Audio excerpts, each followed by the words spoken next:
Bom dia. Bom dia a todas e todos. Bem rapidamente aqui, só apresentar o Castro. O Castro faz parte do conselho da Associação Software Livre. Tem mais de 40 anos de informática, foi fundador da Associação dos Profissionais de Processamento de Dados, depois do SINDPPD, Sindicato dos Trabalhadores de Processamento de Dados. E sempre teve muita preocupação com a informática pública, né? E ao longo desses anos, participando de muitos fóruns, instâncias e níveis de decisão, inclusive, ele foi acumulando algumas ideias que ele reuniu aqui nessa Biblioteca Brasileira de Software, nesse conceito que ele vai explicar para vocês. Então, é bastante interessante, é um trabalho que a SL vem divulgando já há bom tempo e que está aberto, inclusive, para novos participantes que tenham interesse, que queiram se agregar a essa discussão. Então, uma boa palestra para vocês.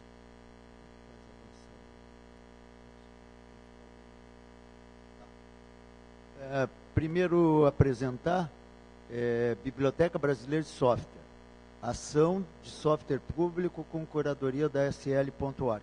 Isso é um projeto que a SL está criando, né? A marca a gente já utilizou em algumas coisas, né? Apoio da biblioteca ou até produção da biblioteca, tá? Mas nós estamos lançando essa ação aqui nesse FISL.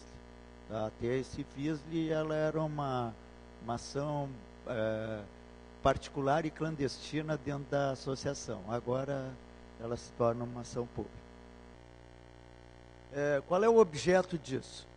É implementar uma web semântica, tá?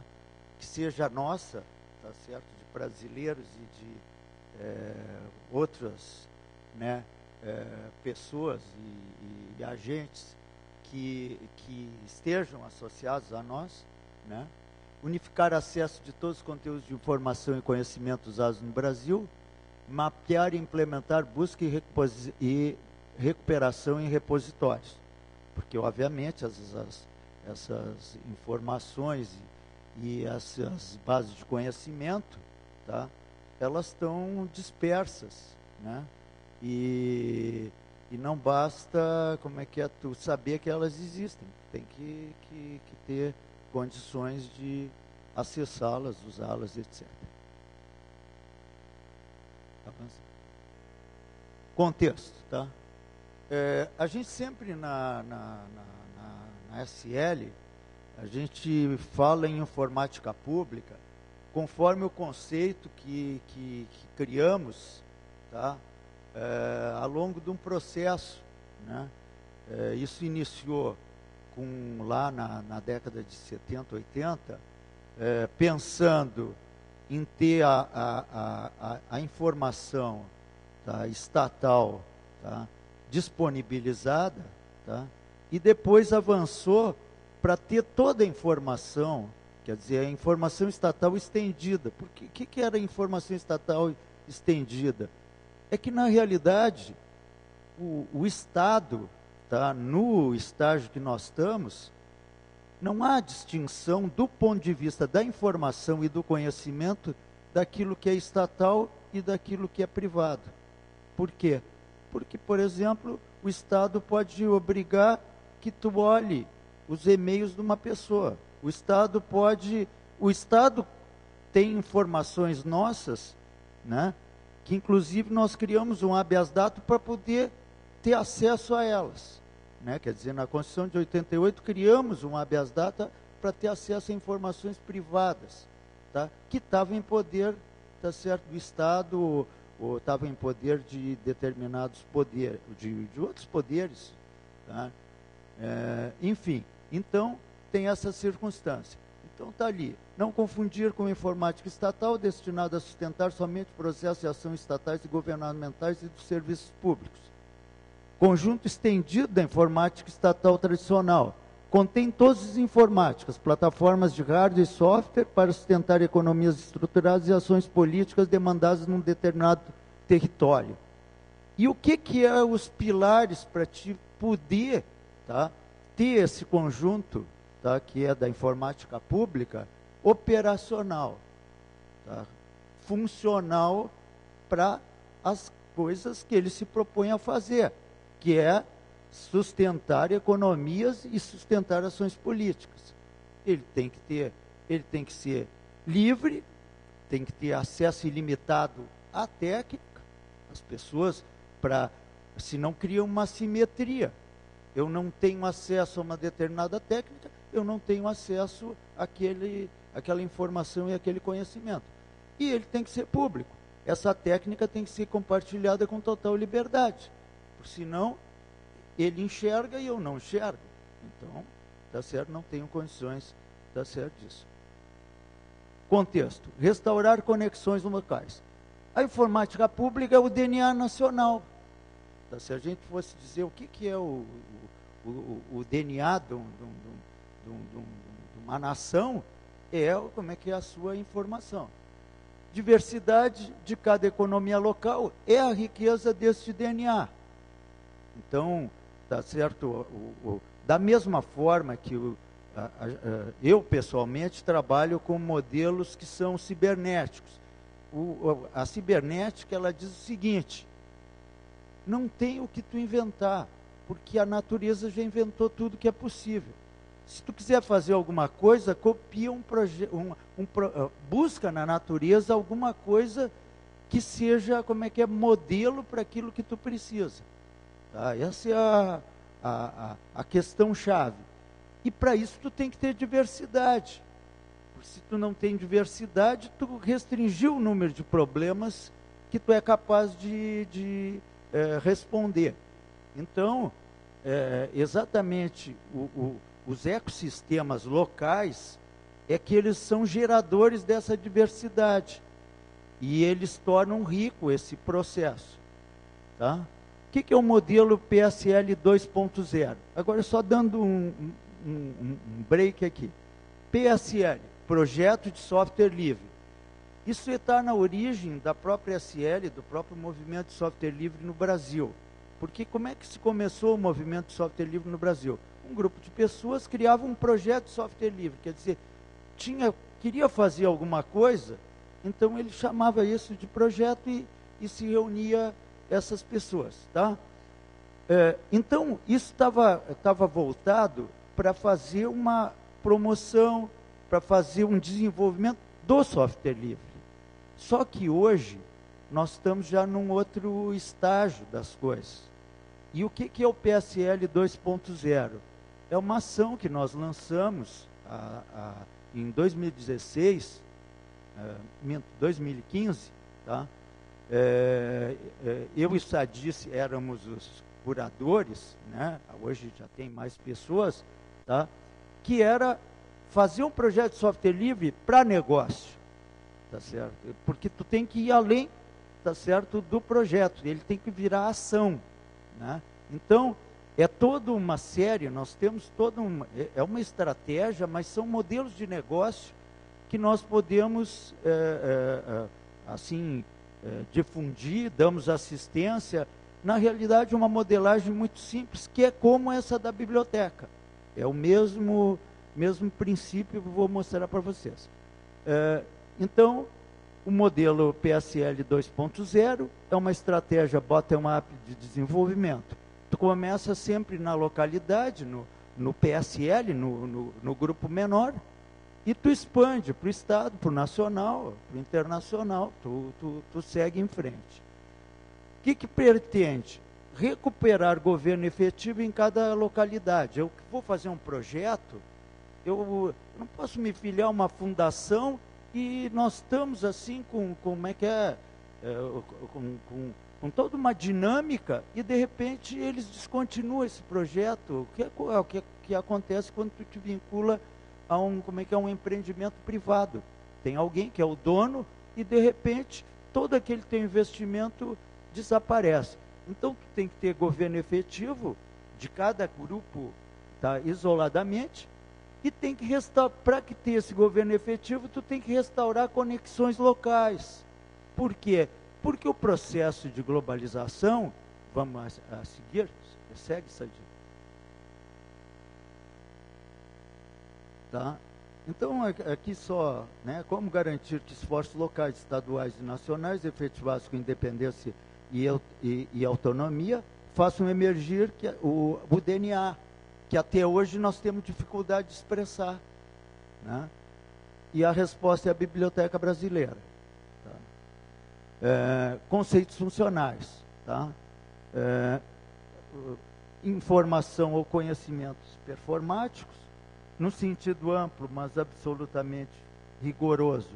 É toda informação e todo conhecimento que pode ser reproduzido por qualquer meio, tá? E software é sinônimo de informação e de conhecimento. Isso é uma coisa também que a SL conseguiu avançar, tá? A partir, porque no início a gente pensava software livre, e ficava preso nisso. O evento desse ano, por exemplo, tá?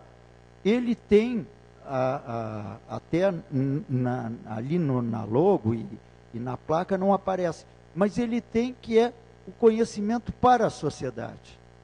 Tá? E aí, software não é só, tá,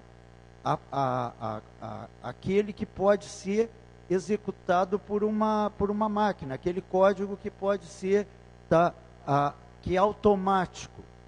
Software é qualquer receita, qualquer tecnologia, qualquer conteúdo informativo, ele é software, do ponto de vista do conceito.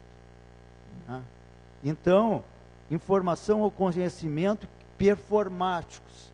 Tá? Qualquer performance pode ser, tá, registrada como um software. Tá? A outra coisa, volta ali. Num sentido amplo, mas absolutamente rigoroso, é toda informação e todo conhecimento que pode ser reproduzido por qualquer meio. Tá? E, consequentemente, ele é sinônimo de informação e de conhecimento. Então, o conceito, quando diz Biblioteca Brasileira de Software, é Biblioteca Brasileira de Informação e Conhecimento. Tá? Vamos adiante. Tá? Conceitos funcionais. Aí que entra a questão do software assistido. Tá? Na Biblioteca de Alexandria, tá? Na Antiguidade, a de Alexandria, caso exemplar, e no medieval ocidental, o sábio e as obras, tratados com os quais lidadas, eram inseparáveis. E o acesso à obra era mediado pelo sábio. Tá? Isso também acontecia, por exemplo, nos monastérios, nos conventos. Por quê? Porque apesar de tu ter muitos copistas, os copistas eram, analfabetos. Com exceção do sábio, o resto era todo analfabeto. Então a única forma de ter acesso à obra era através do autor ou de outro que soubesse ler. Senão tu não tinha acesso à obra. Tá? Hoje tu tem grandes acervos, mas não tem ninguém que muitas vezes tem a capacidade de ler aqueles acervos. Né? Nós mesmos, o português. Tá? Se nós pegamos um texto de português de 200 anos atrás, a maioria de nós já abandona o texto, nem vai, se esforçar para tentar entender. Né? E isso é muito mais complicado quando os textos são informações performáticas. Por quê? Porque além de conhecer o texto, tu teria que conhecer o ambiente em que aquele texto era performático.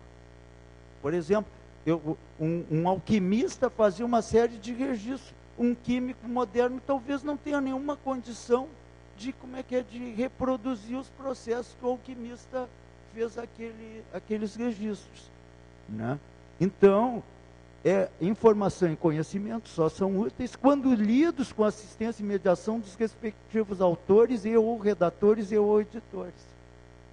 Só aí que tu tem real capacidade de um texto performático voltar a ter esse potencial performático. Tá. Implementação. Criar e operar empreendimentos comunitários dentro da modelagem essa do PSL 2.0. Como é que é essa modelagem? Sempre tem um condomínio, tá? Porque a condução deve ser coletiva, né? Todos os participantes, é uma comunidade. Tá? Se tiver que fazer coisas, tem que montar consórcios, serviços são feitos por consórcios. Tá? Recursos são, tá, providos por clubes, são clubes que promovem, porque tu forma times para como é que é, e tu tem que ter toda uma, como é que é, uma certificação e tudo mais, e isso é no próprio processo de exercício.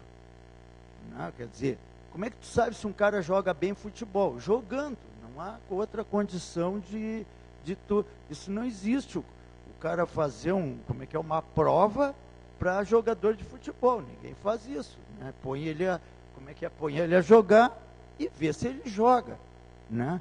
Inclusive isso já é um processo hoje usado.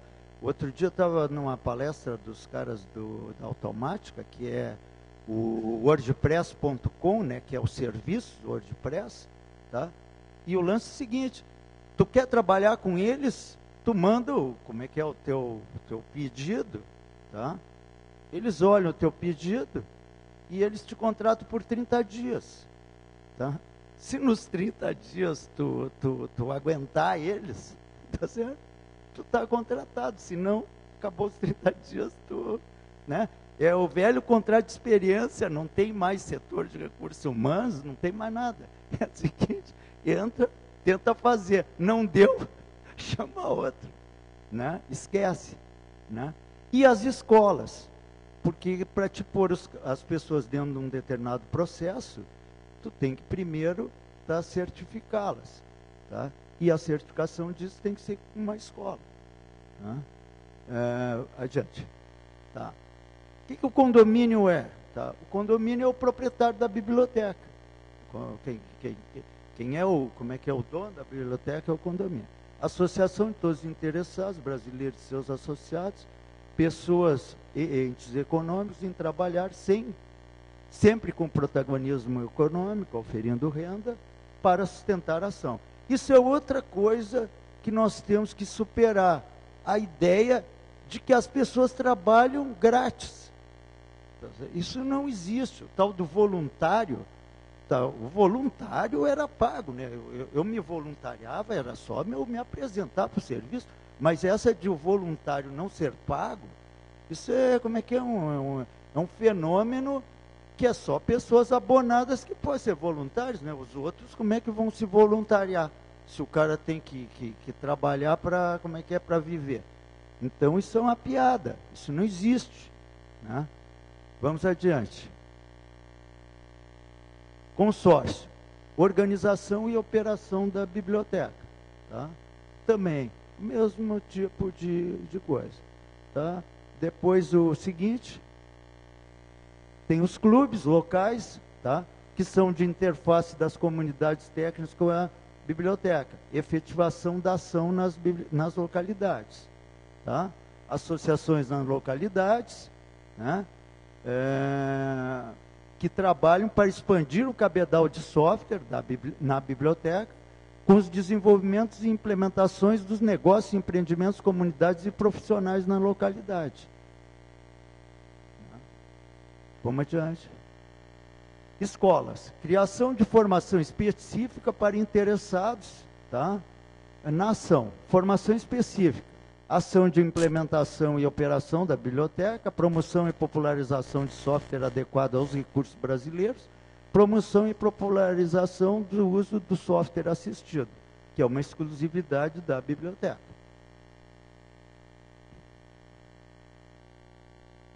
O clube mantém sempre a sua escola. Se eu criar num lugar um clube, tem pessoas interessadas em levar o projeto lá num determinado lugar, tá? Muito bem, tá? Ele vai ter que criar uma escola, porque senão não vai ter gente capaz dele reunir para coisa. Então, a primeira iniciativa é essa escola, claro. O consórcio vai tá certo, dar suporte para poder lá criar a escola e tal, aquele grupo de interessados poder ir adiante, né? Os clubes estão automaticamente associados ao consórcio único da biblioteca. Nós vamos fazer só um consórcio, pode ser, tá certo? Depois que, avançando a implementação, que compense já ter um consórcio que é só para a parte de ciências, de repente a medicina dá um trabalho desgraçado, então a medicina tem um consórcio específico para a medicina. Isso é um processo que ele vai gerando, tá, a partir da necessidade, novos agentes para levar as questões adiante. O consórcio integra automaticamente o condomínio, que é a coordenadoria do consórcio. O condomínio, esse sim, não tem justificativa de ser, tá certo, mais de um, porque ele é o proprietário da biblioteca. Se criar outro condomínio, vai ter outra biblioteca. Tá? A implementação, né? O clube é o bibliotecário, tá? E ele vai ter que ter essa... no clube, tu vai ter que ter essas coisas disponíveis, tá? Que é a autenticação, tem que saber se determinado, né? De repente, vem alguém tentar fazer um registro e eu vejo, não, isso já tem como é que é, já está registrado isso aí, tá? Né? Quer dizer, e o contrário, está registrado? Não, não está registrado. Tem a questão da certificação, né? Então, estando na biblioteca, a biblioteca é uma certificação, certo? Depois tem a questão do depósito, né? Eu quero pôr coisas na biblioteca, né? E o provimento do acesso, tá? Uma biblioteca tem que conseguir, tá? Ter acesso àquelas coisas. Tá. Recebe os depósitos, tá? Tem número de registro sequencial, vou pôr um item na biblioteca, vai ter um número de registro sequencial, e tem o número de identificação, tá? Que é autor, tá? É uma identificação, recurso, serviço e negócio, tá? Aí é o modelo, tá? Depois, quando houver interesse das pessoas e tal, nós trabalhamos sempre com 4 níveis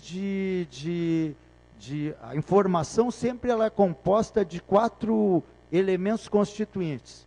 É as pessoas, a cultura, a sociedade, tá? E o governo ou o negócio. Tá? Esses quatro itens, qualquer informação, ela sempre tem esses 4 elementos.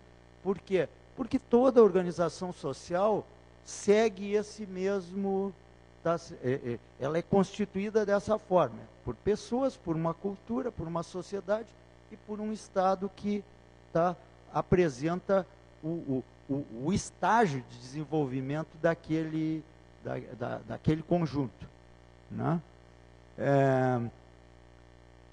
Conjunto de informações descritivas especificadas para o artefato e respectivo suporte expressivo e repositório, onde está disponível. Porque na biblioteca tu só faz o depósito, tá, do teu direito sobre aquilo, sobre aquele elemento, da tua autoria, teus direitos em relação àquele item. Mas guarda ele, tá certo? Tem que estar esse repositório, tá? Vai ser uma das exigências que seja um repositório de acesso público. Se ele tem lá um negócio e está na biblioteca e ele não entrega, tá? Não tem como, tá? Ele vai ser excluído da biblioteca. Atualiza somente com acréscimos as bases nacionais, tá? Ali foi um errinho, ficou 2 vezes, e atualiza somente com acréscimos os documentos nacionais de nomes. Obviamente, tá? O que vai acontecer? Eu chego, tá? O registro sequencial é óbvio, mas, tá? Tu identificar autor, recurso, serviço e negócio, vai ter um dicionário de nomes para isso, e tem que estar sempre atualizando esse dicionário de nomes, isso vai ser um trabalho que os clubes vão fazer colaborativamente. Tá? Isso vai estar sempre sendo atualizado. Mas, aí que vem a questão de... Pode ser que depois de constituída, a biblioteca mude o critério. Mas o que é sugerido é que as atualizações sejam só com acréscimos. Tá? Seria assim, ó, um dicionário, mudou a ortografia, continuaria a palavra com a ortografia antiga e com a ortografia nova. Tá? O que tornaria o dicionário realmente universal, porque eu poderia pegar um texto de 100 anos atrás e eu teria, tá certo, os nomes, tá, no mesmo dicionário, que é o que se propõe aqui. Nós queremos ter uma biblioteca para tudo que tem no Brasil. Um arquivo público. O que o arquivo público deveria fazer? Isso aqui, na realidade, é o fenômeno agora do estágio que está, né, a internet. Que a internet acaba fazendo coisas que eram coisas que já existiam, mas que não existiam com a universalidade que era necessária. É o caso do arquivo público, que tu vai no arquivo público em algumas cidades e eles não aceitam mais que tu ponha uma coisa lá porque não tem lugar. Eu digo o seguinte, eu estou lá com um problema, não tenho mais onde guardar lá um monte de documentos que eu tenho na minha casa. Aí eu quero dar para o arquivo público, né? Quero tornar público. Não, é que não tem lugar. Ou está, como é que é, com condições, está se estragando as coisas, não sei o quê. É melhor tu descobrir outro jeito. Né? Continuando. Aí, certifica e autentica softwares depositados, provê acesso fornecendo as informações descritivas. Clube e consórcio criam ferramentas e, juntamente com o condomínio, fazem evoluir o software, que é a própria biblioteca. Tá. Ok? Continuando. Ação de... Como é que nós vamos conseguir recursos? Né? Ação de crowdfunding, concomitantemente, integraliza as cotas no condomínio e no consórcio, e futuramente no clube em que o cotista se associar. Cotas podem ser usadas para pagar-se... Tá, então a primeira coisa é eu passar o chapéu e tal, como todo mundo faz, né? Mas aqui é o seguinte, na realidade o cara compra ações como é que é, da biblioteca. Ele é um dos proprietários, né? E o que é interessante é o seguinte, o modelo nosso aqui é assim, ó, tu não tem cliente, tu tem associados, todos são sócios, então todos são proprietários e todos são, tá certo, clientes. Tá? A coisa como é que é, se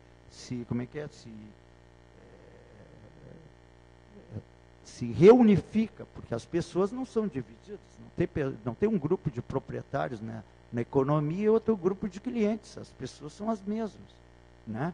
Então, aqui, o próprio negócio resolve esse problema, essa coisa, né? Então, inclusive, tem aspectos que muitos companheiros ainda têm dificuldade de entender, mas, na realidade, não tem que emitir nota fiscal nem nada. São contas correntes, são só contas correntes que existem. A economia aqui, do ponto de vista financeiro, é só conta corrente. Tá certo? Eu estou devendo, eu estou para receber do consórcio. E como é que eu recebo? Em serviço do próprio consórcio. Tá? E se eu estou devendo, eu tenho que tirar de um outro consórcio e colocar nesse. Tá? Tirar de um outro, que pode ser, inclusive, eu pagar com serviço de outro consórcio. Tá? E assim por diante. Tá? Então, as cotas podem... Volta ali, cotas podem ser usadas para pagar serviços e produtos ofertados nesse consórcio e em outros consórcios no ecossistema. Tá? Trabalho realizado na ação é transformado em cota, mas isso não prejudica a recepção de uma remuneração a título de salário. Tá? Uma coisa é o trabalho enquanto agrega valor, e outra coisa é que o trabalho que agregou valor é motivo, tá, para ti conseguir uma remuneração para te sobreviver. São dois aspectos que não tem nada. Tanto é que as máquinas, elas agregam valor, a máquina agrega valor, e não precisa, tá certo, de arroz, feijão, mas precisa de energia elétrica, precisa de manutenção e tal. Ela também ganha salário, tá certo? Ela também é assalariada, tá? Cotas de trabalho são intransferíveis e perpétuas. Isso aqui é também do modelo. É que o seguinte, o trabalho, ele é intransferível. O Dickens escreveu lá como é que é, as obras dele, o Stevenson, como é que é, quem quer que seja. Não tem como ele transferir isso. A obra, como é que é? Sempre vai ser dele. Né? Então, eu não posso tirar esse valor lá. Ele escreveu a obra, tá certo? E agora, como é que eu vou tirar esse valor e dar para outro?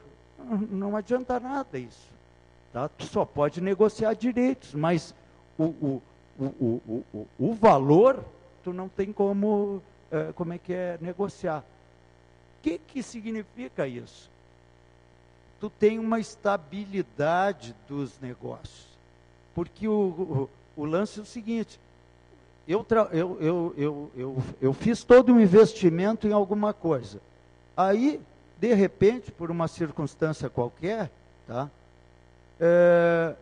Tomam decisões à minha revelia, mesmo que eu não esteja mais contribuindo naquele empreendimento, mas eu só me envolvi com aquilo porque tinha um determinado objetivo. O objetivo mudou, eu quero ir lá e opinar na coisa. O cara disse, não, eu comprei a tua parte, eu faço o que eu bem entendo. Isso aqui é impossível. Tá? Por quê? Porque todos os que participarem, enquanto estiverem vivos, têm condição de cobrar, tá certo, o relativo às suas cotas, a seus direitos, como um que eventualmente esteja ativo naquele momento dentro do projeto, do negócio ou do empreendimento. Vamos adiante? O lançamento é nesse FIRSL, que nós iniciamos a campanha para a construção do condomínio ainda em 2018. Ela vai facilitar ações no ecossistema de software livre, porque uma das dificuldades hoje é saber tem debate até dentro do nosso grupo se uma determinada aplicação, um determinado software é software livre ou não é software livre. Aqui, ele não tem a questão das licenças, porque não se entrou, se está pensando num nível acima daquele nível que é do cara que vai prover só serviço. Aqui está se pensando no nível do cara que vai organizar um negócio. Tá? E para ele, quem está organizando um negócio é absolutamente irrelevante se a coisa é de proprietário ou é livre. Por quê? Porque só é relevante para quem está no recurso, as pessoas que provêm recursos. Aí sim, se eu, tá certo, sou provedor de recurso, eu quero que valorizem o fato de eu estar aqui no Brasil ou estar aqui no Rio Grande do Sul, em detrimento, tá, do cara que está lá, não sei aonde, que simplesmente tá com aquele produto pronto e impõe aquilo, às vezes até exigindo que tu mude legislação, mude padronizações, mude uma série de questões, até questões legais, no caso do Uber. O Uber obrigou que mudasse a lei para ele pôr o serviço do jeito que ele queria. Né? Então, é esse processo de resiliência, que não é de resistência, alguns fazem resistência, não, é resiliência. Tu vinha fazendo alguma coisa e, de repente, o cara muda a ambiência para te tirar de fora, para te tirar fora. Isso é que tem que ser controlado. E o prognóstico é que negócios de software de brasileiros devem se recuperar. Tá? Indo adiante. Tá? Aqui quem já se envolveu nessa coisa até agora, tá? Então tem como é que é? A Elaine, que é minha parceira, minha mulher, a Margarete, que ela é uma parceira da SL, eles editaram um livro e a biblioteca apoiou essa edição, tá? O Oscar, que é o nosso, como é que é, homem Linux, tá certo, da SL, e o Rui Carlos de Souza, que o gaúcho do Linux, que é da Tia Linux, a comunidade Tia Linux, e que é também de uma editora. E nós lançamos, até estou comunicando, uma ação também, que é que qualquer pessoa que queira publicar, tá? E que a sua publicação vá para o índice catalográfico, né? Porque isso hoje todo mundo publica na internet, põe aqui, põe ali, mas fica fora do índice catalográfico e aquele conteúdo não fica lá na Biblioteca Nacional, ele não, é como se ele não existisse, é uma informalidade, toda uma, publicações que são feitas na informalidade. Então nós criamos um projeto para fazer a legalização disso. Então, se alguém tem um conteúdo, quer que esse conteúdo tenha o status catalográfico, tá? Então ele pode falar conosco, tá? Isso é uma coisa que nós queremos incorporar aqui na biblioteca também. A biblioteca funcionar como um serviço também para essas questões, tá? E participe, tá? Colocando seu trabalho, produções e performances na biblioteca, né? A gente espera estar, assim, dentro de sei lá, uns 2, 3 meses, em condições de realmente possibilitar isso. Adiante. E essa é a apresentação, é o que temos até tá certo, o momento, né? E espero que tenha vocês como parceiros, cada um de vocês, porque acredito, ao menos a maioria de nós, já trabalhou muito na vida e tem poucas coisas registradas. Até para te escrever um artigo numa revista, não sei o quê, tem toda uma formatação que tu não tem tempo, não vai gastar tempo, às vezes até tem que complementar o artigo só para atender a necessidade de publicação. Aqui não, tu tem um artigo, vai lá e põe na biblioteca brasileira. Ele vai estar lá, tá certo, classificado lá na questão, tá? Como artigo. O recurso ali é um artigo, tá? E, consequentemente, de repente, vai acontecer o que acontece hoje. Muitas vezes tu fica procurando coisas na internet e acha até coisas interessantes. Só que aqui, isso vai estar de uma forma organizada, tá? Vai estar de uma forma certificada, né? Porque vai ter alguns requisitos que tem a ver contigo, porque aqui é software assistido, entende? Não tem o fake news. Aqui é impossível ter o fake news. Por quê? Porque tem um responsável, que é quem se apresentou na hora do depósito. Perguntas?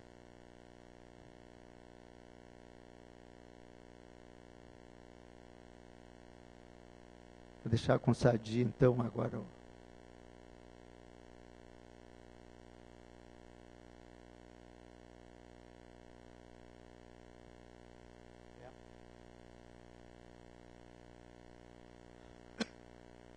Não sei se tu quer complementar alguma coisa, ou então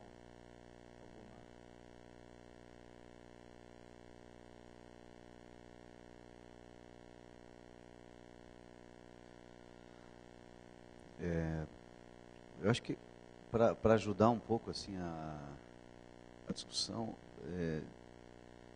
nós temos uma série de dificuldades que são permanentes do ponto de vista social. para resolver questões que estão relacionadas à produção, ao trabalho, à distribuição. E a ideia da biblioteca é, de certa forma, propor uma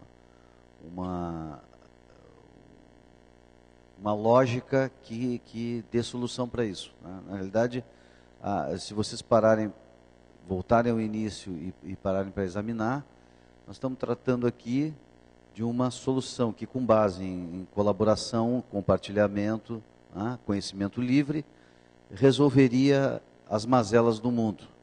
Parece pretensioso isso, mas, na realidade, a lógica intrínseca a esse raciocínio, ela é bastante singela, ela é bastante elementar. O que houve, de certa forma, foi uma série de distorções históricas que foram sendo produzidas a partir, inclusive, do acúmulo, da apropriação indébita do conhecimento, primeiramente, dos modos de produção, em segundo lugar, e, enfim, a propriedade se tornou a ferramenta de controle de tudo. Se nós viéssemos a ser proprietários, todos nós, do que temos enquanto sociedade, o mundo não seria esse que está aí. A problemática do mundo não seria essa que nós vivenciamos, presenciamos hoje e sempre, né? Então, é uma resposta para isso, é uma resposta lógica para isso. Não vivemos em tempos muito lógicos, não vivemos em tempos de muita razoabilidade. Então, não esperamos que isso seja uma solução adotada imediatamente em larga escala. Mas o FISLE tem se proposto a ser, ao longo de quase 20 anos, um espaço de reflexão.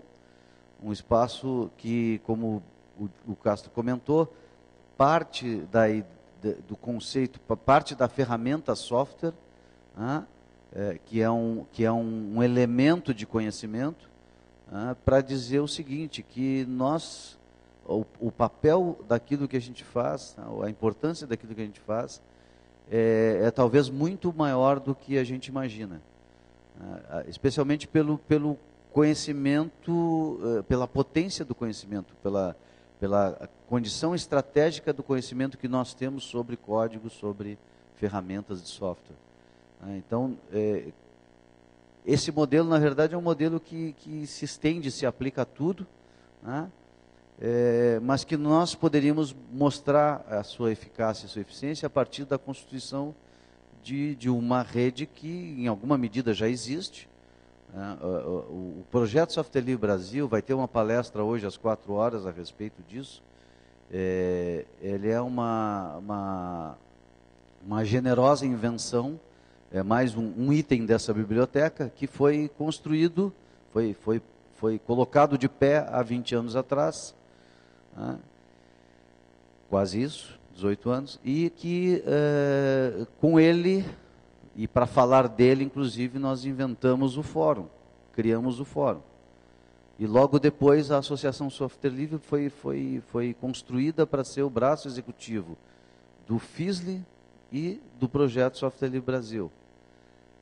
Bom, hoje a gente vai falar mais tarde, às 5h, se não me falha a memória, na sala 2, acho que é essa aqui mesmo, vamos falar um pouquinho sobre o projeto Software Livre Brasil, ou seja, qual é o contexto hoje desse projeto? Qual é a conjuntura na qual vivemos? Se apresenta para o projeto de que forma? Porque é curioso, mas apesar da crise sem precedentes no mundo, no Brasil, nos estados, municípios, e que atinge a cada um de nós, ainda é uma grande oportunidade de trabalhar e lidar com código e com software, e com ferramentas de software e com informática. É uma das poucas 2, 3 áreas conseguem sobreviver sem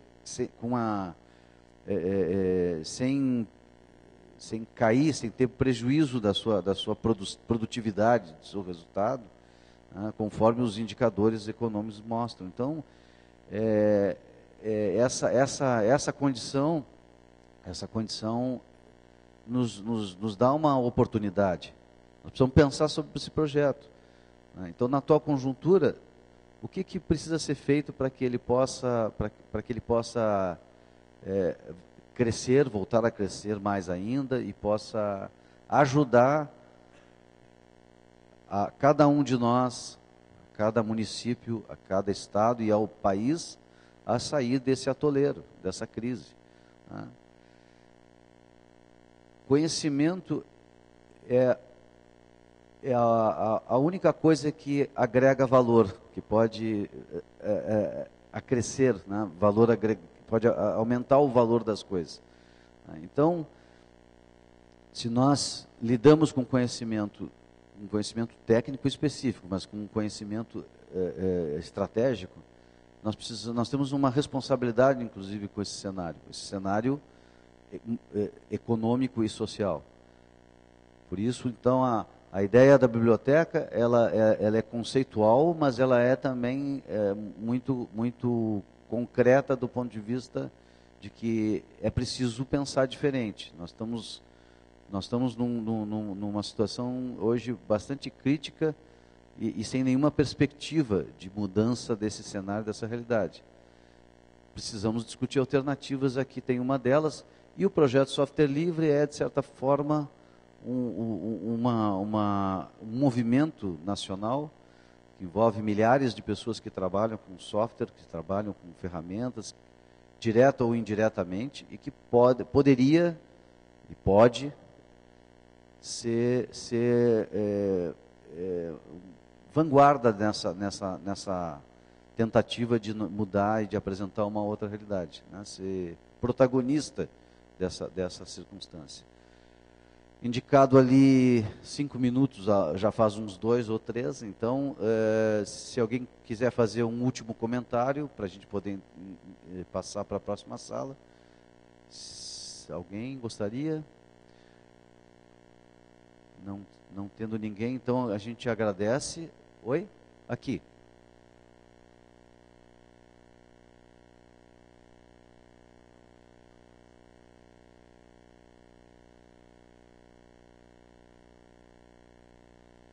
Gostaria só de fazer um elogio, né, pela ideia assim, da biblioteca, né? Eu trabalho numa instituição de ensino e eu achei muito importante também divulgarmos, né, essa biblioteca dentre os estudantes para que eles possam assim produzir, né, os softwares, contribuir e saber que eles podem colocar na biblioteca, né, que eles não precisam, conforme foi dito, para publicar algo numa revista, num artigo. Então existe todo aquele protocolo.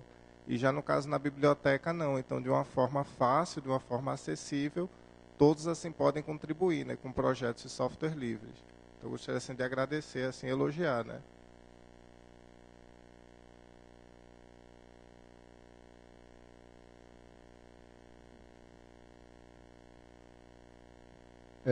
Como a gente fala software parece que, mas aqui qualquer projeto de qualquer área, qualquer artigo de qualquer assunto é uma tentativa, porque ainda não começou, né? Mas é uma tentativa de resolver o problema de catalogação. É que a internet, o próprio hipertexto, né, ele já rompeu com um monte de coisas, né, porque num artefato tu tem, tu tem outros conteúdos, né, tu tem um monte de coisas, juntas. Aí, como é que tu consegue indexar isso, né, porque as pessoas, quando fazem uma busca, né, muitas vezes até se esmeram numa busca, entram num determinado item, e aí está lá aquele monte de ramificações, né? Só que cada uma daquelas ramificações já poderia estar, porque muitas vezes o que te interessa é algum assunto correlato, alguma coisa. Então, na própria implementação da internet, tu já tem problemas. Agora, se tu for para o mundo, para fora, o que não está digitalizado, então o problema aumenta, né? O Humberto Eco, Humberto Eco, acho, escreveu aquele Listas, mostrando essa tentativa de tu mapear as coisas e tal. Então, são listas e listas. Como é que é? É como tu faz as coisas, né? Tu tem que fazer compras, tu faz uma lista. Qualquer coisa, tá certo? Se tu precisa a informação, a lista é o recurso humano, tá certo? Que foi da evolução, que a evolução deu para o ser humano para resolver o problema. Aqui é uma lista de tudo que for informação ou conhecimento performático. Claro que nós não vamos começar engolindo o que já existia. Vamos abrir a partir de agora. Quem quiser pegar o que ele já fez e jogar para dentro, tá muito bom, tá? Mas nós vamos começar, tá certo, para frente, tá? Vamos organizar para frente. O resto nós deixamos para o Big Data resolver, tá certo? Para outras estratégias resolverem. Mas nós podemos dizer, olha, a partir de 2018, tá? Nós começamos um processo que o que for usado no Brasil, tá aqui. Não interessa como, tá certo? Foi o suporte, se é digital, se é analógico, tá? Se aquilo ali gerou produto, se foi um protótipo, se ficou na ideia, tá certo? Não. Qualquer performance veio parar aqui. Se tiver um registro, está guardado. Gente, obrigado. O tempo está esgotado. Nós vamos trocar agora o palestrante. Vocês estão convidados a continuar, claro, se quiserem, se desejarem. E também convidados para a próxima atividade que eu mencionei aqui às 5 horas.